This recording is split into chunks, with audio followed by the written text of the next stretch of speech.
룻기 1장 15절에서 18절 말씀입니다.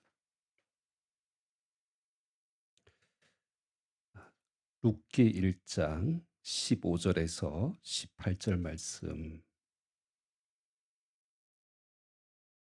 제가 봉독합니다.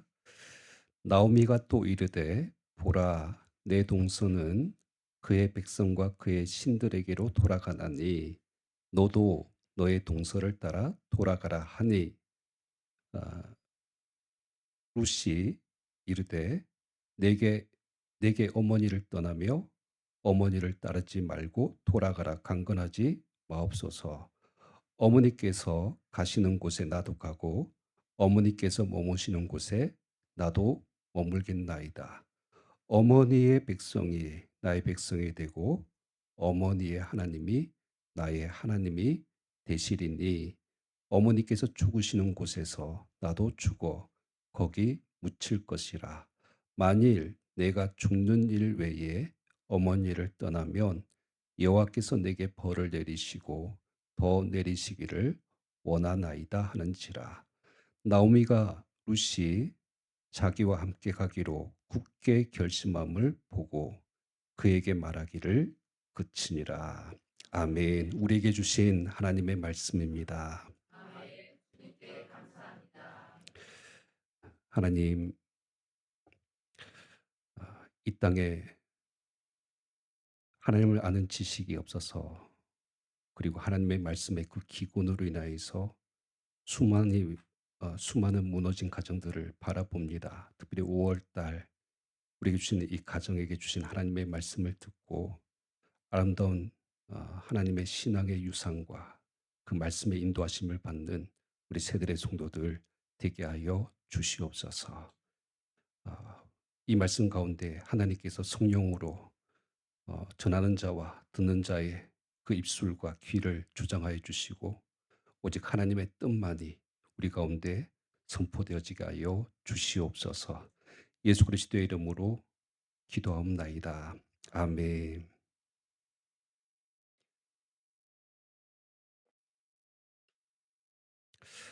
어, 작년 5월인가에 그 가정의 달을 지나면서 내년에 5월이 되면 특별히 성도님들과 룻기서 말씀을 한번 나눠야 되겠다라는 그런 생각을 가지고 있었습니다. 그래서 특별히 이제 올해 이 가정의 달에는 4주 동안 이 룻기서 말씀을 이제 우리가 묵상하면서 특별히 믿음의 가정에 대한 말씀을 함께 우리가 나누려고 합니다. 오늘 본문을 먼저 나누기 전에 간단하게 이 룻기서에 대한 배경 그리고 룻기서만의 좀 특징에 대해서 우리가 몇 가지를 좀 살펴볼 필요가 있는데요. 룻기서는 굉장히 짧습니다. 4장밖에 되지 않아요. 근데 특이한 것이 뭐냐면 여러분 성경에서 여자가 주인공으로 나오는 성경책이 2권 있죠. 에스더서, 룻기서. 어 에스더는 물론 이제 바벨론 포로로 끌려가서 거기서 왕비가 되는 인물이지만 유대인이에요. 그리고 왕비죠. 굉장히 신분이 높은 사람입니다. 그러면서 이제 "죽으면 죽으리이다."라는 이런 그 결단을 가지고 그 당시 바벨론의 포로에서 유대 민족이 이렇게 다 멸절당하는 상황 속에 이 에스더 왕비가 이스라엘 민족을 구원하는 이제 그 이야기가 에스더서의 이야기입니다. 근데 반면 이 룻은 어떤 여인입니까? 그쵸. 절대로 성경의 주인공이 될 수 없는 이방인 여인입니다. 그런 그녀가 그 믿음의 사람들의 그 행적 속에 또 성경 속에 이렇게 기록되어졌다. 굉장히 이례적이고 특이한 부분이다라고 할 수가 있습니다. 또 하나가 뭐냐면 여러분 우리 한글 성경에는 룻기서가 여호수아, 사사기, 그다음에 룻기서로 이렇게 순서가 배치되어져 있잖아요. 근데 히브리어 원어 성경에 보면 이 룻기서는 어디에 나오냐면 잠언 뒤에 나옵니다. 순서가 달라요. 그럴 때 '왜 순서가 이럴까?' 생각할 수 있는데, 여러분 잠언이 31 장으로 딱 끝날 때 그 31 장에 어떤 이야기로 끝납니까? 잠언 31장 10 절에 보면 "누가 현숙한 여인을 찾아 얻겠느냐 그의 값은 진주보다 더하니라." 현숙한 여인에 대한 이야기로 잠언의 이야기가 끝납니다. 그리고 그 말씀이 끝나자마자 나오는 성경이 뭐라고요? 룻기. 그러니까 그런 의미에서 지혜롭고 현숙한 여인, 그 인물로서 룻이라는 이 여인을 성경에서 언급하고 있다. 이렇게 연결이 되는 것이죠. 그러니까 혈통적으로 유대인도 아니면서 이방 여인이 그 믿음의 계보 속에서 가장 지혜롭고 가장 현숙한 믿음의 사람으로 언급되어지고 있다는 거, 이것이 굉장히 또 특이한 부분이라고 할 수가 있습니다. 그리고 우리 한 가지 더, 뭐 여러 가지 좀 특징이 있지만 여러분 룻기서는 단순히 뭐 한 여인의 인생에 대한 기록이 아닙니다. 그의 인생이 뭐 어려운 과정 가운데 있었는데 그 인생이 역전되어서 뭐 이렇게 뭐 행복하게 살았더라, 그런 이야기가 아닙니다. 여러분 룻기서 4 장이 어떻게 끝나는지 아십니까? 여러분 4 장을 딱 펼쳐 보시면 맨 뒤에 4장 18 절에 베레스의 계보는 이러하니라 그러면서 베레스는 헤스론을 낳고 이렇게 쭉 가다가 그 사이에 그 룻의 남편 되는 보아스가 등장해요. 그러면서 보아스가 오벳을 낳고 오벳이 이새를 낳고 이새는 다윗을 낳았다라고, 그렇게 룻기서가 말씀이 끝납니다. 그러니까 이제 유대인들에게 있어서 가장 존경하고 가장 모범이 되고 가장 위대한 왕으로 추앙받던 다윗 왕이 누구인가? 룻의 후손으로 그렇게 이 땅 가운데 태어났다는 것을 강조하면서 이 말씀이 끝나고 있다는 것이죠. 그러니까 그런 의미에서 이 룻기서는 한 여인의 인생을 조명하는 것이 아니라 이 낯선 룻이라는 이방 여인이 얼마나 아름다운 신앙의 개성의 역할을 했던 인물인가. 그리고 한 여인의 아름다운 결단과 헌신이 어떻게 위기에 처한 한 가정에 그리고 한 가문에 그 모든 것들을 다시 일으켜 세울 수 있었는가. 이것을 보여주는 것이 바로 룻기 말씀이라고 할 수가 있습니다. 이제 이런 관점을 가지고 오늘 본문 룻기 1장 전체 말씀을 우리가 좀 살펴볼 텐데요. 여러분 이 룻기서 1 장을 보면 아주 처참하게 무너진 한 가정, 그리고 위기에 처해 있는 한 가정의 이야기로부터 이 룻기 말씀이 시작하고 있습니다. 여러분 오늘 본문 1 절 2절 말씀인데요. 룻기서 1장 1절 2절 말씀 우리 같이 읽도록 하겠습니다. 시작. 사사들이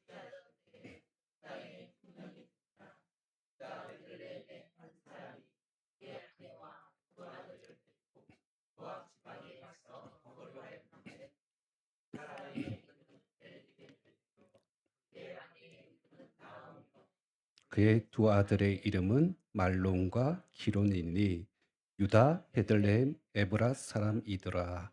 그들이 모압 지방에 들어가서 거기 살더니, 본문의 시대적인 배경은 사사들이 치리하던 때, 그러니까 사사 시대 때예요. 바로 그때 흉년이 들었다. 그리고 그 뒤의 내용을 보면 엘리멜렉이라는 사람이 자신의 아내와 두 아들을 이끌고 어디로 갔다고요? 모압 지방으로 들어가서 거기 살더니라고 이렇게 말씀이 시작하고 있습니다. 근데 이제 문제는 이어지는 3 절과 그 5 절까지 말씀을 쭉 보면 3 절에는 엘리멜렉이 거기서 죽습니다. 5 절에 보면 두 아들 말론과 기럨도 죽습니다. 결국 나오미와 그의 두 아들이 그 모압 땅에서 맞이한 그 며느리죠. 오르바와 룻만 남았다. 이 이제 이야기로 성경이 시작하고 있습니다. 그러니까 한 가정이 10년 사이에 철저하게 깨지고 무너집니다. 그러니까 생존의 위기가 있고요. 가문의 대가 끊기는 위기를 맞이했고, 그리고 가족이라는 공동체가 이제 완전히 와해되는, 그러니까 그런 모습을 오늘 우리에게 보여주는데, 이것은 어디까지나 겉으로 드러난 외적인 위기이고요. 진짜 오늘 성경에서 우리에게 말씀하고자 하는 이 가정의 위기는 따로 있습니다. 그것이 무엇인가 좀 말씀을 하나 찬찬히 우리가 볼 텐데, 여러분 여기 1절, 2절 말씀 다시 보시면 이런 내용을 좀 주목해 보셔야 됩니다. 그러니까 1절 보시면 정확하게 사사들이 치리하던 때이잖아요. 여러분 사사 시대의 가장 큰 특징이 뭐죠? 바로 앞에 딱 한 장만 넘겨주세요. 루키스 앞에 사사기의 마지막 21장에 마지막 25절에 이렇게 딱 표현되어져 있습니다. 사사시대는 이런 시대예요. 그때에 이스라엘에 왕이 없으므로 사람이 각기 자기의 소견에 옳은 대로 행했던 시대. 그러니까 여러분 바로 이때가 사사시대인데 성경은 그 시대가 이스라엘에 왕이 없었대요. 왜 왕이 없다라고 이야기를 할까요? 하나님을 이야기하기 전에 먼저 내가 왕인 거예요. 그러니까 다 자기가 왕이에요. 모든 사람이 각자 자기의 왕이 되어서 자기 마음대로 살던 시대. 그러니까 다 왕이 다른 거죠. 그래서 왕이 없다라고 이야기를 합니다. 자, 그런데 다시 오늘 본문으로 돌아오셔서 룻기 1장 2절에 등장하는 첫 번째 이름이 누구냐면 엘리멜렉입니다. 근데 여러분 이 엘리멜렉이라는 이름의 뜻이 무엇이냐면 엘 하나님이라는 뜻이고요. 멜렉 뭡니까? 아비멜렉 왕이라는 뜻이에요. 그래서 원래 이 이름의 뜻이 뭐냐면 내 하나님은 왕이시다. 이런 뜻이에요. 자, 이름은 뭐예요? 나의 하나님은 나의 왕이시다. 이 고백을 하는 인물인데 그가 흉년이 들자마자 어떤 선택을 합니까? 약속의 땅 가나안 땅을 버리고 이방 땅 모압 지방에 들어가서 살았더라라는 것입니다. 그러니까 여러분 이 부분부터 우리가 보셔야 돼요. 분명히 하나님께서 정하신 경계가 있는 거예요. 믿음의 사람들이 지켜야 될 자리가 있습니다. 그 약속의 땅을 지키면서 머물러 있어야 되는데 이 엘리멜렉은 왕이신 하나님 앞에 묻지를 않아요. 왜? 자기가 왕이니까. 내 마음대로, 내 뜻대로, 그리고 내가 원하는 대로 판단하고 결정을 하고 있는 이 모습을 우리에게 보여주고 있는 것이죠. 그러니까 이름은 하나님은 왕이시다라고 이야기하면서 그런 삶을 살지 않는 그 첫 번째 인물의 모습을 우리에게 보여주고 있는 것이죠. 근데 여러분, 이런 말씀을 보면서 우리는 왜 믿음의 사람이 그렇게 잘못된 선택을 했을까? 단순히 이렇게 생각하시면 안 됩니다. 이유가 있어요. 여기 흉년이 들었다. 모압 땅에 내려갔다.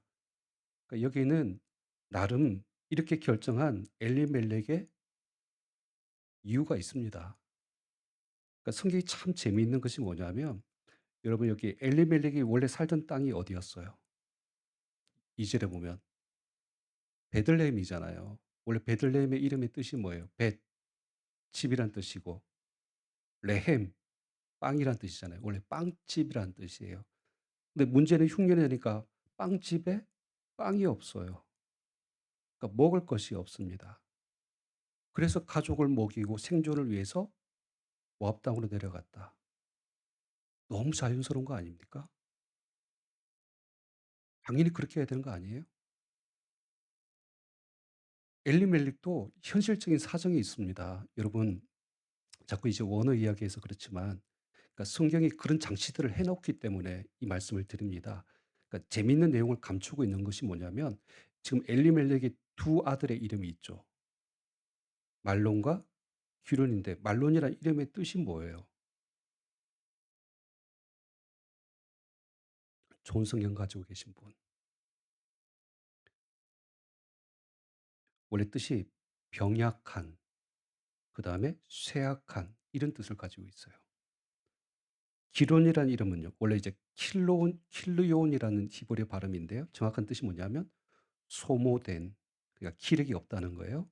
그다음에 쇠약한, 이름이 똑같죠? 비슷하죠?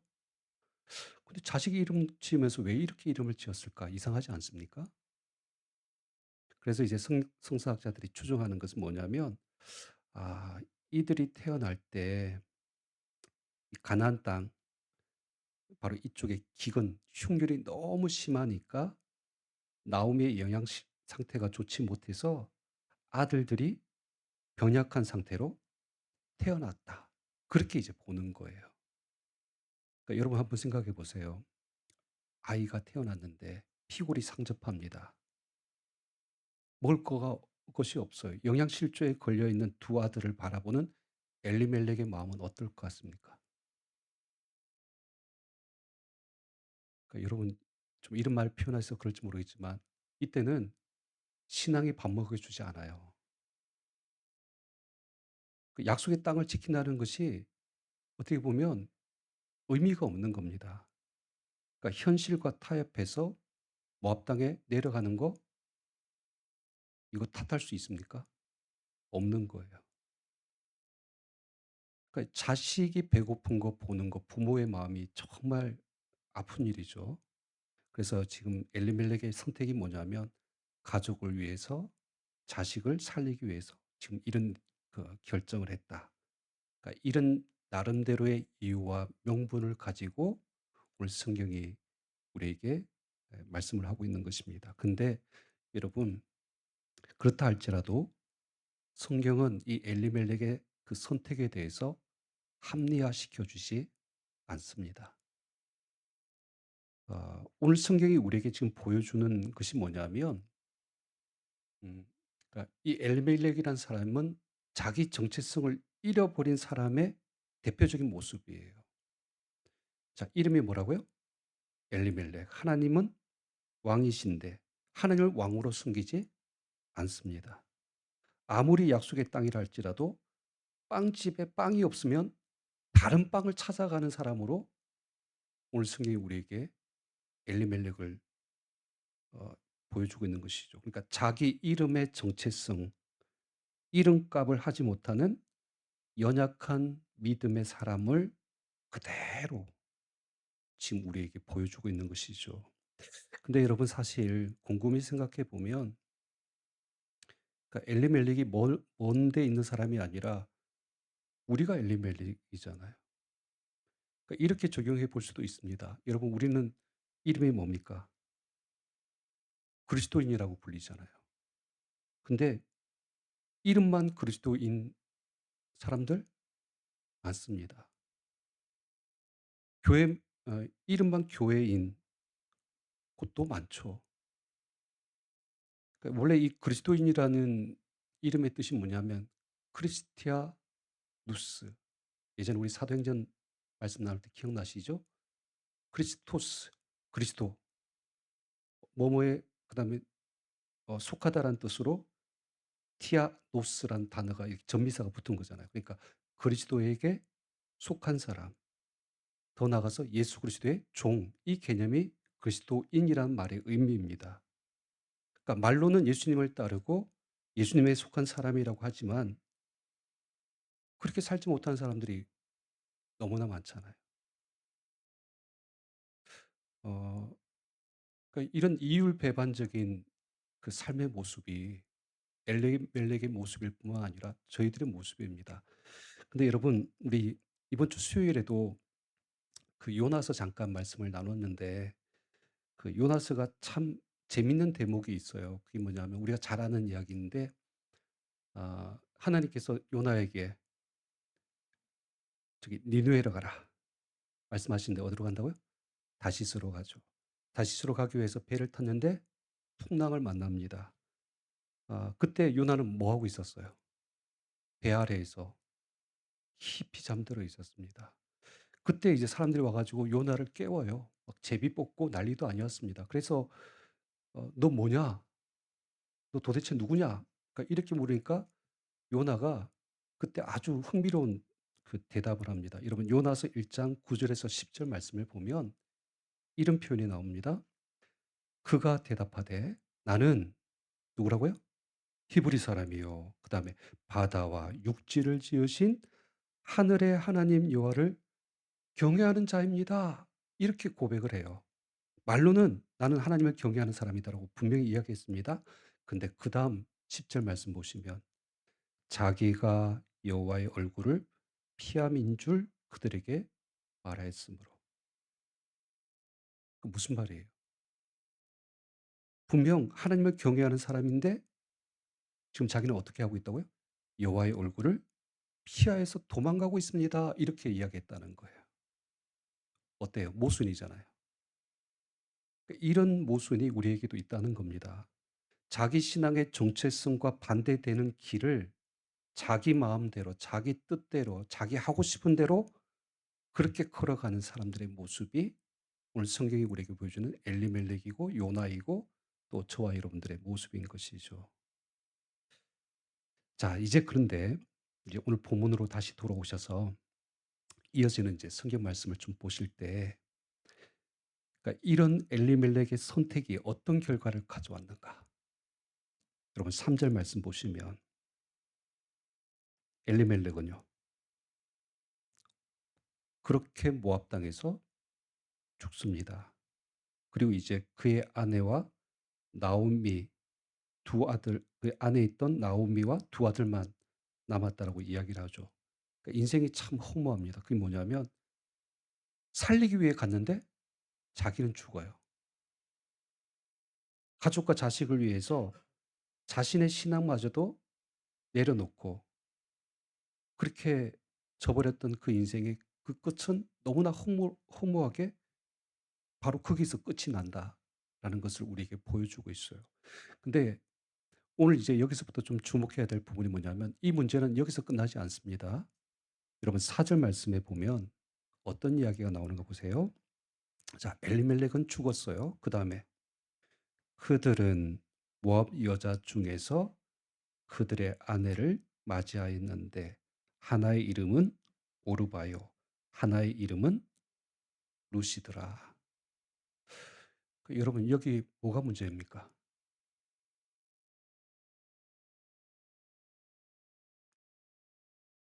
남은 두 아들이 지금 이방인 모압 여인과 결혼했다. 아내로 맞이하였다. 근데 이것은 분명히 무슨 문제가 있냐면 율법에는 가나안 땅의 이방 여인들과 또 그 외에 다른 이방 족속들의 그 여인들과 이스라엘 민족은 통혼을 금지시키잖아요. 왜 그렇게 하나님께서 명령하셨죠? 율법으로 금하셨습니까? 이유는 간단합니다. 하나님의 백성의 정체성을 지키기 위해서 그런 거예요. 이방인 여인을 아내로 취하면 가나안의 풍습이 들어와요. 그리고 그들이 섬기는 우상이 따라 들어옵니다. 그래서 그 가나안의 세상 속에 동화되지 않기 위해서 하나님을 섬기지 않는 여인들과는 철저하게 경계를 하나님께서 정하셨어요. 그런데 지금 이 엘리멜렉의 두 아들은 어떻게 한다고요?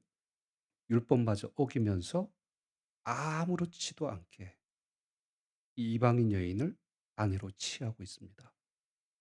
왜 이런 문제가 발생했을까요? 여기서 우리가 좀 성경의 행과 행 사이에 있었던 여러 가지 내용들을 좀 생각해 볼 필요가 있습니다. 이 두 아들의 아버지가 누구였다고요? 엘리멜렉. 그 아버지의 등을 보고 자라난 두 아들이지 않습니까? 그러니까 비록 엘리멜렉은 육체적인 기근으로부터 자기 자식들을 지켜냈을지는 모르지만 영적인 기근으로부터 그 아이들을 지켜내지는 못했던 거예요. 그러니까 지금 영적인 기근이라는 표현을 제가 썼는데 성경에는 어떤 표현들이 있냐면 여러분 호세아 4장 6절 말씀에 보면 이런 말씀이 있죠. "내 백성이 무엇이 없어 지식이 없으므로 망하는도다." 이 지식은 어떤 지식이에요? 하나님을 아는 지식이 없으니까 망하는 겁니다. 아모스 8장 11절 말씀에 보면 이런 표현이 있죠. "보라 날이 이를지라 내가 기근을 땅에 보내리니 양식이 없어 주림이 아니며 물이 없어 가람이 아니요 여호와의 말씀을 듣지 못한 기갈이라." 그러니까 여러분 우리 자녀들에게 진정한 영적인 기근이 뭐예요? 말씀을 듣지 못하는 기근이잖아요. 그러니까 엘리멜렉이 행한 실수가 바로 이 부분입니다. 어쩔 수 없이 가족과 자식을 위해서 베들레헴이 아니라 모압 땅으로 왔다 할지라도 사실은 장소는 중요하지 않아요. 엘리멜렉은 자식들을 먹이기 위해서 아둥바둥 막 치열하게 몸부림치면서 싸우는 모습은 보여줬지만 그 이방 땅 한복판에서 하나님을 믿는 그 신앙을 지키려고 몸부림치는 모습을 두 자녀에게 보여주지 못했던 것이죠. 자기 그 하나님을 믿는 신앙의 정체성을 지키기 위한 몸부림을 안 보여주고 말씀도 안 가르쳐 주니까 두 아들은 너무나 쉽게 율법을 어기고 아무렇지도 않게 자기 신앙의 정체성과 반대되는 그 길을 지금 선택해서 또 걸어가고 있다는 것이죠. 그러니까 지금 엘리멜렉의 가정에 일어난 가정의 위기는 바로 이런 모습입니다. 그러니까 여러분 이걸 좀 더 실질적으로 저와 여러분들의 삶 속에 적용시킬 필요가 있습니다. 여러분은 여러분의 자녀들에게 어떤 모습을 보여주고 있습니까? 신앙 대신에 물질 때문에 몸부림치고 있다라면 우리 자녀들이 그대로 그 모습을 보고 배웁니다. 세상 속에서 하나님 앞에 살아가는 자의 모습이 아니라 사람들 앞에서 내가 성공하고 잘되고 출세하고 형통하고 이런 모습에 몸부림치면서 치열하게 살아가는 모습을 보여주면 우리 자녀들은 '아 믿는 자도 저렇게 살아도 되는구나.' 그렇게 생각을 한다는 겁니다. 그러니까 자녀들에게 신앙을 전수하지 주지 않고 그러니까 그들의 어떤 영적인 기갈 말씀을 채워주지 않으면 부모로서 그들의 육체적인 필요를 채워줬다 할지라도 우리 자녀들의 그 인생이 세상에 동화되어지고 빼앗길 가능성이 너무나 많다는 것이죠. 그러니까 그런 의미에서 신앙 개성에 실패한 가정의 모습으로 지금 오늘 엘리멜렉의 가정이 이 4절에서 이방인 여인을 취하는 모습으로 우리에게 보여주고 있는 겁니다. 자, 엘리멜렉의 모습만 좀 살펴봤는데 그러면 아버지 역할도 중요한데 그러면 어머니의 역할은 뭘까요? 어머니로서 자녀에 대한 역할 굉장히 중요하지 않습니까? 여기 나오미는 이제 엘리멜렉이라는 한 남편의 아내이면서 두 자녀의 어미예요. 근데 원래 이 나오미라는 이름의 뜻이 뭡니까? 나오미. 기쁨, 기쁨이란 뜻이죠. 근데 말씀을 이렇게 잘 보시면 나오미는 지금 누구의 기쁨을 위해서 살고 있는가? 사실 남편이 하자는 대로 다 하잖아요. 그러니까 남편이 베들레헴을 떠나자 하고 하니까 그냥 그대로 그냥 따라갑니다. 그러니까 하나님의 기쁨이 아니라 어떻게 보면 남편의 기쁨이 되기를 결정한 것이죠. 자, 여기 이어지는 우리 아까 사절 말씀 봤지만 그 남편 그러니까 두 아들의 아버지가 죽자 나오미는 이제 두 자녀를 이방인 여자와 결혼하는 것을 어떻게 하죠? 막지 않아요. 이런 것들을 우리가 좀 생각해 보면 여러분 부모의 마음은 당연히 그렇습니다. 자녀로서 홀로 외롭게 사는 거 원치 않잖아요. 근데 이방인 아내라도 취하는 것이 괜찮다라고 그렇게 생각을 하는 거예요. 이건 제가 좀 상상하는 부분인데 뭐냐면 그러니까 성경에는 안 나오는 부분이 있죠. 자, 두 아들의 이름이 무슨 뜻이었어요? 병약하다, 쇠약하다. 선천적으로 몸에 병이 있는 사람이에요. 장애가 있다는 거예요. 어찌 보면 그 두 아들을 위해서 어떤 이방인의 여인을 취하해서 데리고 온다? 사기 결혼에 가깝죠. 그러니까 아들의 기쁨을 위해서라면 무엇이라도 다 해주고 싶은 그 나오미의 마음, 그 속에도 녹아져 있는 것입니다. 저는 가끔 우리 성도님들을 볼 때마다 물론 이제 자식 자랑 많이 하는 거 어, 괜찮습니다. 하지만 어느 순간에 좀 보다 보면 어, 자식이 우상 같다라는 좀 그런 마음이 살짝 들 때가 있어요. 우리 안에 그런 마음이 있습니다. 제 아내를 볼 때도 어, 저는 우상이 사라진 지 오래고 그러니까 어느 순간에 두 자녀에 대한 마음이 굉장히 커요. 그러면서 삶의 우선순위가 거기 가 있는 것을 보게 될 때가 있습니다. 그러니까 자식이 우상이 된 대표적인 여인이 지금 나옴이라는 인물이 우리에게 보여주고 있는 것입니다.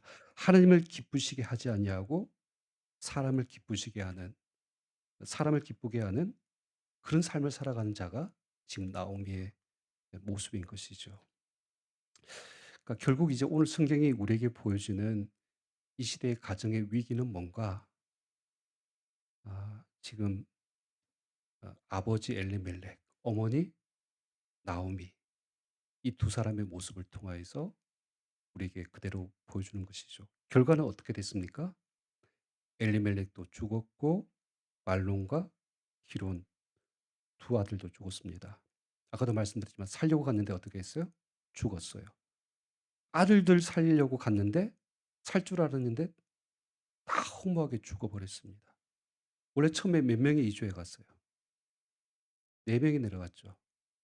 근데 10년 사이에 나오미 혼자만 남은 거예요. 여러분 나오미 입장 한번 생각해 보세요. 10년 사이에 남편, 두 아들, 3번의 장례를 치렀다고 생각해 보시면 어떤지 아시겠죠? 그래서 여러분 뒤에 보시면 룻기 1장 21절에 나중에 이제 베들레헴으로 들어왔던 그 나오미가 이런 표현을 씁니다. 내가 풍족하게 나갔더니 여호와께서 내게 비어 돌아오게 하셨느니라. 여호와께서 나를 징벌하셨고 전능자가 나를 어떻게 하셨다? 그쵸. 그러니까 괴롭다는 거예요. 하나님이 나를 기쁘시게 하지 않았다. 나를 괴롭게 하셨다. 그러니까 잘못된 한 가정의 선택이 그러니까 이런 괴로움의 결과와 패망과 실패의 결과로 나타났다는 것을 이제 룻기서 1장에서 우리에게 보여주고 있는 것입니다. 자, 그런데 이제 말씀의 좀 결론입니다. 그러니까 이와 같은 잘못된 선택을 했던 한 가정의 모습을 비춰주는 가운데서 이와는 반대로 한 가문이 몰락하고 절망하고 더 이상 희망도 찾아볼 수 없었던 바로 그때의 전혀 다른 한 선택을 하고 있는, 그래서 그 무너진 한 집안에 다시 새싹이 돋고 꽃이 피어나고 희망이 살아나는 그 선택을 하는 한 여인의 모습을 우리에게 보여주는데 바로 그 사람이 누구예요? 룻이라는 겁니다. 오늘 읽었던 본문이 바로 그 말씀인데 여러분 15절에서 17절 말씀을 우리 다 함께 읽도록 하겠습니다. 시작. 나오미가 또 이르되 보라 내 동서는 그의 백성과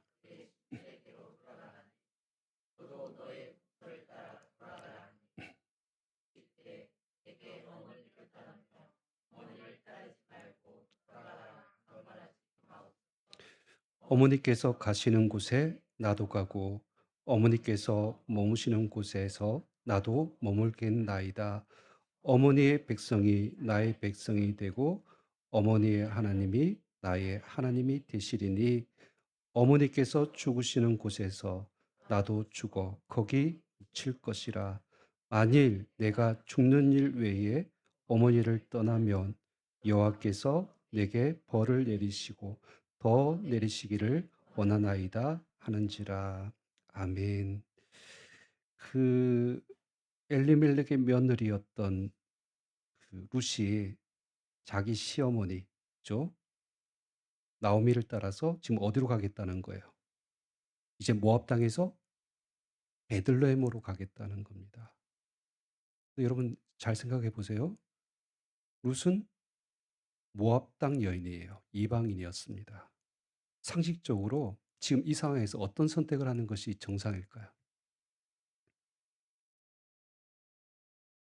그쵸. 자기에게 익숙한 땅에 머물러 있는 것이 더 좋습니다. 그리고 어머니를 따라가게 되어지면 나오미를 봉양해야 되는 힘든 시간들이 기다리고 있어요. 그리고 만약에 어머니를 따라가지 아니하면 지금 모압 땅에서 그냥 이제는 자유롭게 됐으니까 새 사람을 만나서 또 새로운 삶을 살아가도 됩니다. 그래서 동서 오르반은 어떤 선택을 합니까? 자기 고향과 친척이 있는 그곳에 머물러서 있겠다는 그 결정을 했어요. 그런데 룻은 그런 선택을 하지 않는 것이죠. 유다 베들레헴 땅으로 가겠다는 겁니다. 근데 이 선택이 단순히 뭐 어머니가 안 돼서 불쌍해서 봉양하겠다 이런 마음인가요? 아니에요. 여기 16절 말씀을 정확하게 보셔야 됩니다. 어머니의 백성이 나의 백성이 되고 어머니의 하나님이 나의 하나님이 되시. 지금 누구를 선택한 거예요? 어머니를 선택한 거예요? 하나님을 선택한 거예요? 그렇죠. 본질은 하나님을 선택했다는 겁니다. 그러니까 내일의 보장된 미래와 내 미래의 안위를 선택하는 것이 아니라 지금 당장 나에게 필요한 어떤 것들을 취하는 것이 아니라 비록 고난이 기다리고 있고 여전히 그 땅에는 흉년이 있지만 내가 그 땅에서 어떤 일을 당할지 모르지만 바로 그 땅에서 나는 하나님의 사람으로 살아가겠다라는 이 선택을 하고 있다는 것이죠. 그녀의 이러한 믿음의 선택이 이제 그녀의 이름이 다윗의 증조모로 더 나아가 다윗의 뒤를 이어서 누가 오시죠? 예수 그리스도의 계보 속에서 그 이름이 기록되어지는 놀라운 축복을 받는 그 선택의 순간이 바로 여기에서부터 시작되는 것입니다. 여러분 참 부모로서 그러니까 자녀들에게 어떤 삶을 살아가는가 말로는 되지 않는 부분이고요. 인생의 어떤 중요한 선택의 기회로 있을 때 내가 하나님 때문에 어떤 삶을 살아내는가를 우리 자녀들에게 보여줄 때 그 모습을 바라보면서 우리 자녀들은 따라오게 됩니다. 그러니까 다시 한번 더 무너진 엘리멜렉의 가정과 그리고 다시 그 무너진 가정을 일으키는 룻의 이 아름다운 선택의 이 차이를 구분하셔서 하나님 보시기에 저와 여러분들은 어떤 삶을 살아내야 되는가 그리고 우리 가정은 어떤 길을 걸어가야 될 것인가 이 한 달 동안 주님 앞에 기도하고 묵상할 수 있는 저와 여러분 되시기를 주님의 이름으로 축원합니다. 우리 기도하겠습니다.